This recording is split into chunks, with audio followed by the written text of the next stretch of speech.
दोस्तों, आज जो हम आपके लिए कहानी लाए हैं, यह कहानी कृपया ध्यान पूर्वक सुनिएगा, क्योंकि यह कहानी आपके जीवन में बहुत काम आने वाली है। क्योंकि यह कहानी आपके जीवन में बहुत काम आएगी। बहुत समय पहले की बात है। एक छोटा सा नगर था। उस नगर में एक बहुत ही धनी सेठ रहा करता था। उस धनवान सेठ के पास कहने को तो सब कुछ था, उसे किसी चीज की भी कमी नहीं थी। उस धनवान सेठ ने अपने जीवन में बहुत बड़े बड़े मुकाम हासिल किए थे। उसने अपने जीवन में कई सफलताएं प्राप्त की थी। वह जिस नगर में भी व्यापार करने जाता था, उस नगर में उसे सफलता मिलना निश्चित था। वह अपने जीवन में कभी भी हारा नहीं था। उसका व्यापार भी बहुत ही जोरों शोरों से चल रहा था। उसके पिताजी ने उसे ऐसी 4 बातें बता रखी थी, जिसका वह नियमित पालन किया करता था और उन्हीं बातों का अनुसरण किया करता था। और उन्हीं बातों की वजह से उसका जीवन बहुत ही सुखमय था। वह जीवन के हर एक क्षेत्र में सफल था। ऐसे ही काफी समय बीत गया।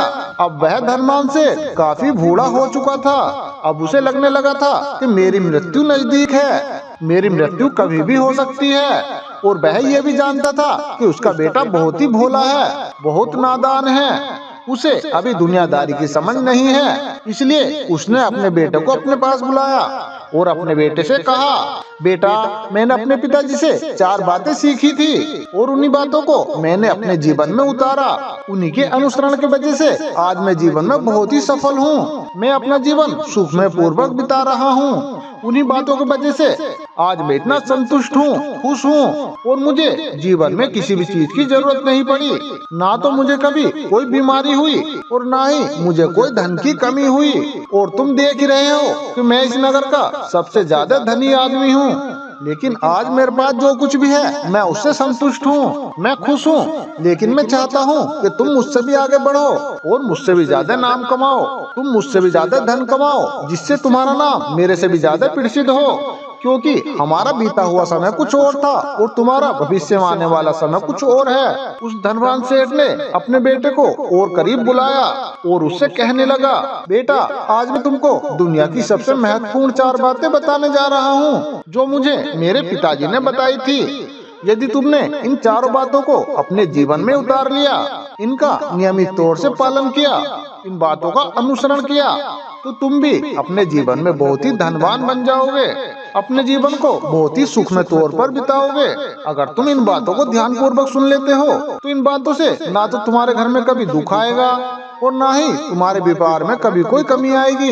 इतना कहकर वह धनवान से अपने बेटों को 4 बातें बताना शुरू करता है। वह कहता है, बेटा, सबसे पहली बात है छाव में जाना और छाव में ही वापस आना। और दूसरी बात, अपने घर के चारों ओर चमड़े की बाड़ रखना। तीसरी बात, हमेशा खाने को मीठा करके खाना। और चौथी बात, अपनी पत्नी को हमेशा बांध के रखना। इतना कहकर वह धनवान से बिल्कुल निश्चित हो चुका था। वो यह जानता था कि उसका बेटा बहुत ही भोला है। वह अपने पिता की बात अवश्य मानेगा और वो इन 4 बातों को अपने जीवन में उतारेगा और इन पर अमल भी करेगा। देखते ही देखते कुछ महीने बीत गए और एक दिन वो धनवान सेठ मृत्यु को प्राप्त हो गया। उस धनवान सेठ की मृत्यु के बाद उसके बेटे ने उन 4 बातों को एक पेपर पर लिख दिया, ताकि वह उन्हें भूल न जाए। और उन्हीं बातों को वो अपने जीवन में उतारने लगा, उन 4 बातों का अनुसरण करने लगा। सबसे पहली बात जो उसके पिता ने उससे कही थी, छाव में जाना और छाव में आना, तो उसने अपने घर से लेकर अपनी दुकान तक पूरे रास्ते में एक टेंट लगवा दिया। क्योंकि उसके पास ऐसा तो बहुत था और उसे कोई रोकने वाला भी नहीं था। जब भी कोई उससे पूछता कि तुमने आखिर ऐसा क्यों किया, तो वह उसके जवाब में बस इतना ही कहता कि मेरे पिताजी ने मुझसे ऐसा ही करने को कहा है। इसके बाद उसने अपने पिता की अगली बात का अनुसरण किया। उसने अपने घर के चारों ओर एक चमड़े की दीवार खड़ी करवा दी। उसे देखकर आसपास के लोग बहुत ही ज्यादा क्रोधित हो गए। वे लोग उससे झगड़ा करने पर ही उतर आए। कई लोगों ने तो ये कहा कि तुमने आखिर ऐसा क्यों किया, चमड़े की बाड़ तुमने आखिर क्यों खड़ी करवाई, चमड़े से बहुत ज्यादा बदबू आती है और इससे हमें बहुत ज्यादा तकलीफ होती है, इसे आज ही निकलवा दो। लेकिन कोई भी उसका कुछ ना बिगाड़ सका, क्योंकि उसके पास बहुत पैसा था। इसलिए कोई भी व्यक्ति उसका ज्यादा समय तक विरोध ना कर सका। और उसने भी यह निर्णय बना लिया था कि वो अपने पिता की बातों को पूरी तरह से मानेगा। उसके पिताजी ने उसे तीसरी बात कही थी कि खाने को हमेशा मीठा करके खाना, जिस कारण वो हर रोज खाने में अपनी पत्नी से मिठाई बनवाता था। उसके पिताजी ने उससे चौथी बात कही थी कि अपने पत्नी को हमेशा बांध कर रखना, जिस कारण हर रोज वो अपनी पत्नी को रस्सी से बांध कर रखता था। ऐसे ही कई दिन बीत गए और वह देखते ही देखते उस सेठ के बेटे का जीवन बर्बाद होने लगा था, क्योंकि उसके बेटे ने अपने पिता की बातों का गलत मतलब निकाला था और वो उसी के अनुसार उनका पालन कर रहा था। देखते ही देखते उसका सारा व्यापार बिल्कुल ठप होने लगा था। उसके यहाँ पर ग्राहकों की संख्या कम होने लगी थी, क्योंकि जब उसका मन करता वो तभी दुकान पर जाया करता था और जब उसका मन करता वो तभी वापस दुकान से घर लौट आता था। उसका अपने पिता के कारोबार में मन नहीं लगता था। इस कारण उसके सारे ग्राहक अब उससे नाराज होने लगे थे। उसके सारे ग्राहक एक एक करके दुकान को छोड़ते जा रहे थे। इस तरह उसका पूरा व्यापार अब ठप हो चुका था। जिस व्यापार को खड़ा करने के लिए उसके पिताजी ने खून पसीना एक कर दिया था, उस व्यापार को उसने कुछ ही महीनों में बिल्कुल बर्बाद कर दिया था। उसका धंधा बहुत कम हो चुका था, जिस कारण वो अब परेशान रहने लगा था और बहुत ही चिंतित रहता था। और इसी कारण उसने अपने घर के चारों तरफ चमड़े की दीवार खड़ी करवाई थी और उसी वजह से आसपास में बहुत ही गंदी बदबू फैल चुकी थी। जो भी उसके आसपास रहते थे उन्होंने वो घर छोड़कर अपना कहीं दूर बसेरा कर लिया था। चमड़े की बदबू के कारण अब उसके घर में भी कोई नहीं आता था। यहाँ तक के उसके मित्र और उसके रिश्तेदार भी उसके घर में आने से कतराते थे। लेकिन अब भी उसकी समझ में ये नहीं आ रहा था कि आखिर ये सब हो क्या रहा है। वह बहुत ही परेशान रहने लगा था और वह हमेशा ही मीठा भोजन किया करता था, जिस कारण उसका वजन बहुत ही ज्यादा बढ़ चुका था। और इस मोटापे के कारण उसके शरीर में ना जाने कितनी बीमारियों ने अपना घर बना लिया था। अब हर रोज उसके घर में बेदों का आना जाना हो गया था और इन्हीं कारणों से उसके घर का सारा पैसा बर्बाद होने लगा था। और उसने अपने पिता की चौथी बात मानी थी और वो हर रोज अपनी पत्नी को बांध कर रखता था, जिस वजह से उसकी पत्नी उससे नाराज हो गई और उसका घर छोड़कर वो अपने मायके लौट गई। उसने अपनी पत्नी को बहुत मनाने की कोशिश की, तरह तरह के उपाय किए, लेकिन उसकी पत्नी नहीं मानी। और वैसे भी कोई भी स्त्री ऐसे मर्द के साथ क्यों रहना चाहेगी जो उसे बिना मतलब के ही बांध कर रखता हो। देखते ही देखते अब उस सेठ के बेटे का जीवन पूरा ही बर्बाद हो चुका था। अब ना तो उसके पास व्यापार बचा था और ना ही धन, ना ही उसके पास उसकी पत्नी थी और ना ही रिश्तेदार जो कि धन के लालच में उसके आसपास मंडराते थे। और इसके साथ ही वो अब बीमार रहना शुरू हो गया था, जिस वजह से वो बहुत चिंतित रहने लगा था, बहुत परेशान रहने लगा था। उसे कुछ भी समझ नहीं आ रहा था आखिर मेरे साथ क्या हो रहा है और क्यों हो रहा है। इन्हीं सभी बातों को सोच सोच कर वो बहुत परेशान था और वो मन ही मन अपने पिताजी को कोसने लगा और कहता था, हे पिताजी, आपने तो मेरा पूरा जीवन बर्बाद कर दिया। तुम्हारी उन 4 बातों के कारण आज मुझसे मेरा सब कुछ छीन चुका है। ना तो मेरे पास व्यापार रहा, ना पत्नी और ना पैसा, और यहाँ तक के मेरा स्वास्थ्य ने भी मेरा साथ छोड़ दिया।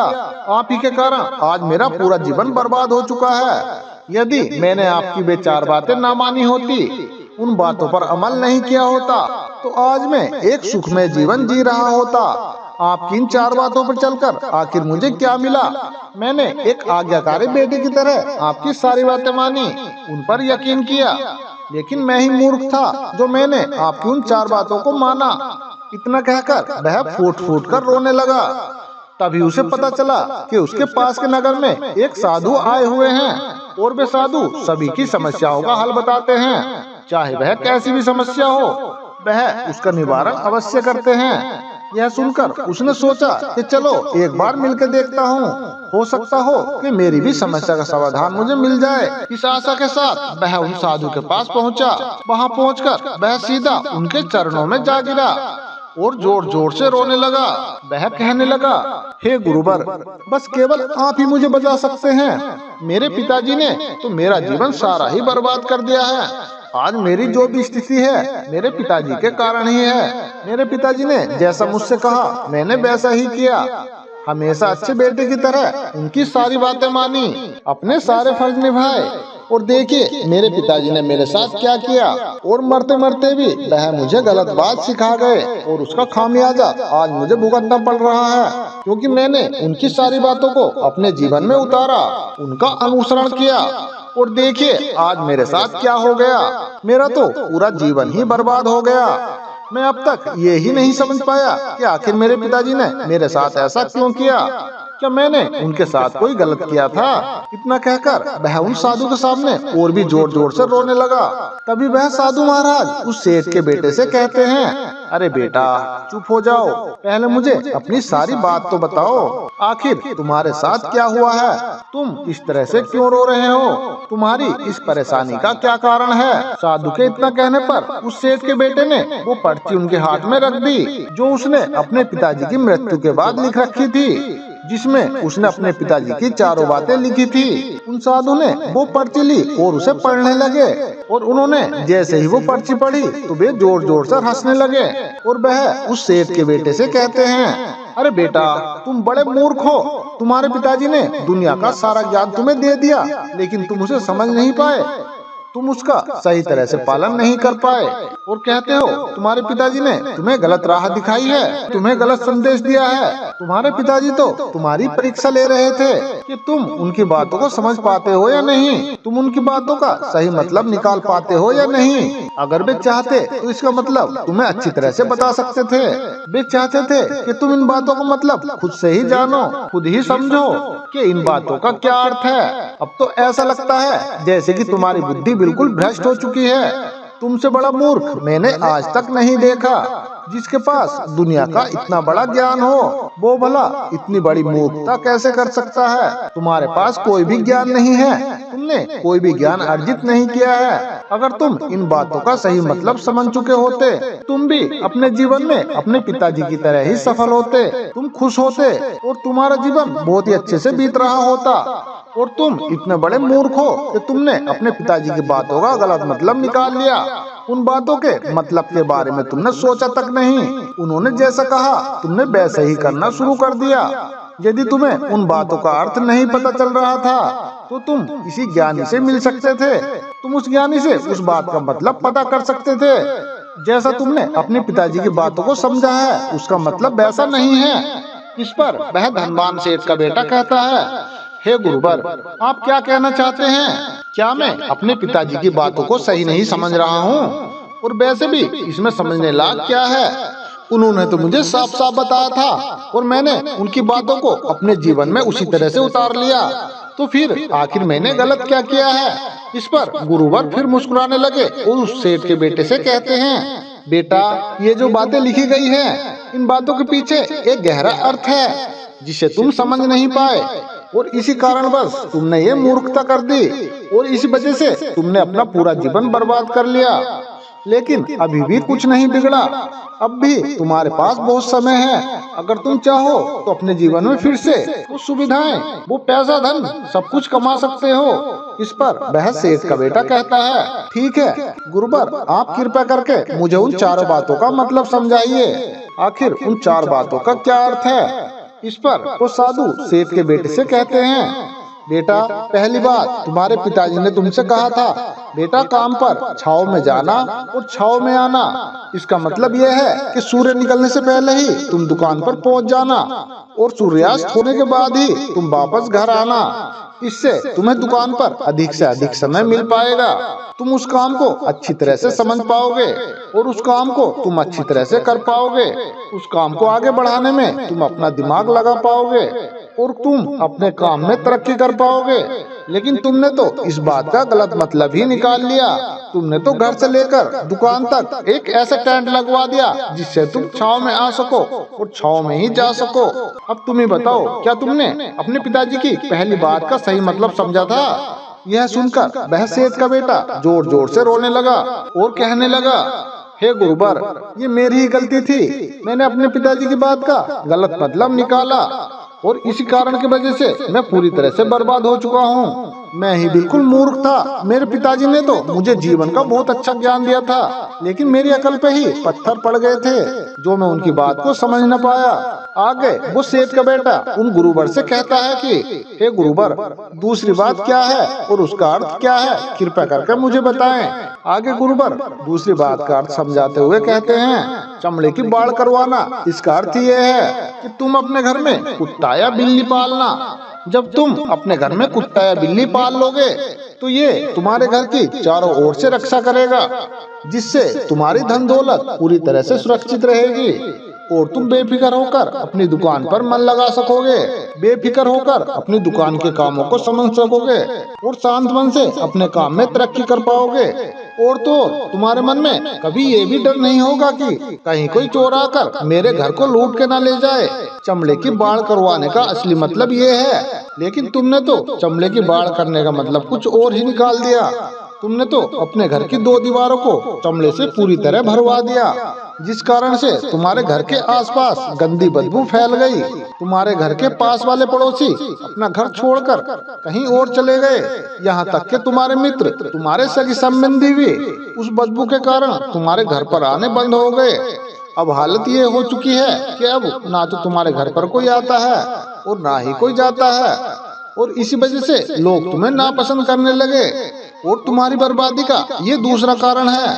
आगे सेठ का बेटा कहता है, हे गुरुवर, ये सब तो ठीक है, लेकिन पापा ने ये कहा था कि खाने को मीठा करके खाना। क्या मैंने इस बात का भी गलत मतलब निकाला है? मैंने तो अपने पिताजी के कहे अनुसार ही हर रोज मीठा खाया, और आज देखिए मैं कितना मोटा हो चुका हूँ, मेरे शरीर में कितने ही रोग लग गए हैं। क्या मैं इस बात को भी गलत समझ रहा था? इस पर वह साधु उस सेठ के बेटे से कहते हैं, हाँ, तुमने इस बात का भी गलत मतलब ही निकाला है। मीठा करके खाने का मतलब ये है कि जब भी तुम्हें भूख तेज से लगे तभी तुम्हें भोजन करना है, ना उसके पहले और ना उसके बाद। इसके अलावा अगर तुम्हें भूख ना लगी होगी, अगर तुम्हें भोजन मिल जाए तो तुम उस भोजन की कभी कदर नहीं करोगे। वह रोटी तुम्हें कभी मीठी नहीं लगेगी, फिर चाहे वह भोजन कितना भी स्वादिष्ट क्यों न हो, चाहे भोजन कितना भी लाजवाब क्यों न हो, तुम उस खाने की कदर कभी नहीं कर पाओगे, तुम उसका सम्मान कभी नहीं कर पाओगे। किंतु जब एक व्यक्ति को बहुत जोर की भूख लगी होती है और तभी उसके सामने यदि तुम सूखी रोटी भी रख दो, वह भी उसके लिए कोई पंचमेल से कम नहीं है। वह उसे प्रेम पूर्वक खाता है, आदर करता है, उसका सम्मान करता है, और वह रोटी उसे मीठी लगती है। इसीलिए तुम्हारे पिताजी ने तुमसे कहा था कि भोजन मीठा करके खाना, जिससे तुम्हारा स्वास्थ्य भी अच्छा रहेगा। क्योंकि जब एक व्यक्ति को भूख लगी होती है और उस समय पे जब वह भोजन करता है तो वह उसके लिए एक अमृत समान होता है, और वहीं पर जब किसी व्यक्ति को भूख न लगी हो और ऐसे समय पे यदि वो भोजन करता है तो वह भोजन उसके लिए विष समान है, वह उसे बहुत नुकसान पहुंचा सकता है। लेकिन तुमने तो इसका भी गलत मतलब निकाल लिया था।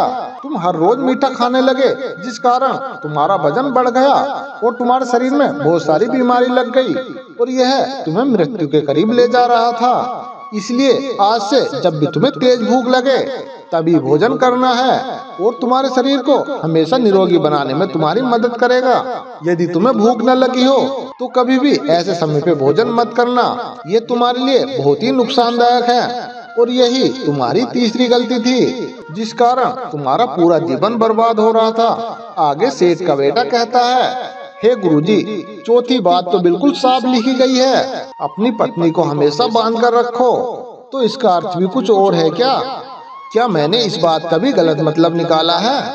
इस पर साधु कहते हैं, हाँ बेटा, अपनी पत्नी को बांध कर रखने का अर्थ ये नहीं है कि तुम रोज उसे रस्सी से बांध कर रखो, बल्कि इसका अर्थ तो ये है कि जब भी तुम दोनों के बीच में कोई आपसी मतभेद हो जाए, कुछ नोक झोंक हो जाए, तो तुम अपनी पत्नी पर हाथ मत छोड़ना। जब तक एक स्त्री का पति उसके रिश्ते में बंधा होता है तो वह भी अपने रिश्तों में बंध जाती है, और वह अपने रिश्तों को निभाने का हर मुमकिन प्रयास करती है। यदि ऐसे समय पर तुम्हारे बीच कुछ नोक झोंक हो जाए, कुछ उससे गलतियां हो जाए, ऐसे समय पे तुम उस स्त्री पर हाथ नहीं छोड़ते तो वो तुम्हें छोड़कर कभी नहीं जाएगी। इसका मतलब ये भी नहीं है कि तुम अपनी पत्नी पर बहुत ज्यादा अत्याचार करो, बेटा, तुम्हारे पिताजी यहाँ पर ये कहना चाहते थे कि जो भी व्यक्ति तुम्हारे साथ किसी भी रिश्ते में जुड़ा हुआ है, तुम उसे अपने रिश्ते में इस तरह से बांध लो, वह तुम्हारे साथ झगड़े और नोक-झोंक के बाद भी तुम्हें नुकसान ना पहुँचा सके, वह तुम्हारे साथ कुछ गलत ना कर सके और तुम्हारा फायदा ना उठा सके। अपने रिश्तों को हमेशा बांध कर रखना, उन्हें कभी भी खुला मत छोड़ना, अन्यथा वह रिश्ते तुम्हारे हाथ से फिसल जाएंगे। और हम में से अधिकांश लोग यही गलतियां करते हैं और अपने नए रिश्तों को कभी समय नहीं देते, जिस कारण उनका आपसी रिश्ता इतना मजबूत नहीं हो पाता और इसी कारण बस वो अपने रिश्ते से हाथ धो बैठते हैं। और यही गलती तुमने भी की है। और तुमने तो अपनी पत्नी को बांध कर रखा था, तो भला वो तुम्हें छोड़कर कैसे नहीं जाती? और यही कारण है कि वो तुम्हें छोड़कर चली गई। तुमने जो अपनी पत्नी के साथ किया वो माफी के लायक नहीं है, लेकिन तुम्हें अपनी पत्नी से माफी मांगनी चाहिए, क्योंकि तुमने गलत किया है। इसलिए तुम जाओ और अपनी पत्नी से माफी मांगो, उसे वापस घर लाओ। और यही वो 4 बातें थी जो तुम्हारे पिताजी ने तुम्हें समझाने की कोशिश की, लेकिन तुमने इन सब बातों का गलत मतलब निकालकर अपने जीवन को बर्बाद कर लिया है। किंतु अभी भी तुम्हारे पास बहुत समय है। यदि तुम अपनी बातों का सही से अनुसरण करते हो तो फिर तुम अपने जीवन में सही से वो सब कुछ हासिल कर सकते हो जो तुमने खोया है। ये चारों बातें हमारे जीवन की पूरी समस्याओं का समाधान है। तो दोस्तों, ये कहानी आपको कैसी लगी हमें कमेंट करके जरूर बताएं और कमेंट बॉक्स में बोधायना में अवश्य लिखें। तो मिलते हैं दोस्तों इसी तरह की एक और नई वीडियो के साथ। तब तक आप अपना ध्यान रखिए और हमेशा खुश रहिए।